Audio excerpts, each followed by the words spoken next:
Hello, আসসালামু আলাইকুম রহমতুল্লাহি ওয়া বারাকাতুহু। ওয়ালাইকুম আসসালাম। হঠাৎ এত লম্বা চড়া একটা সালাম দিলা? আমি একটা ইম্পর্টেন্ট কথা বলার জন্য ফোন দিয়েছি।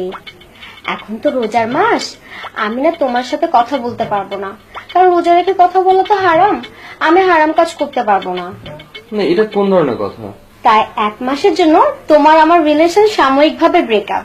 তাই বলে এটার সঙ্গে এটার কি সম্পর্ক? মানে রোজার সঙ্গে তুমি প্রেমের মানে কি বলতেছো? আমি তোমাকে আর ফোন দিব না, তুমিও আমাকে আর ফোন দিবা না, ঠিক আছে?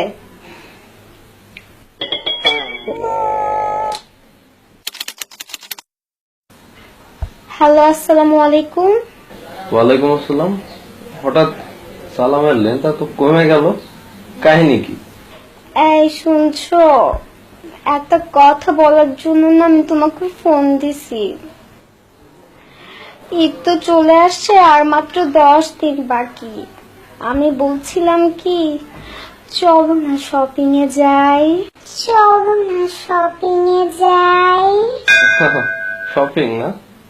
কেন, তুমি তো বলছিলা 1 মাস রমজান, তাই breakup. So breakup and no shopping. চলো না, এমন করছো কেন? সবকিছু কি শপিং এর সাথে টান দিচ্ছ কেন? অবশ্যই সম্পর্ক আছে, সম্পর্ক নাই শপিংও নাই।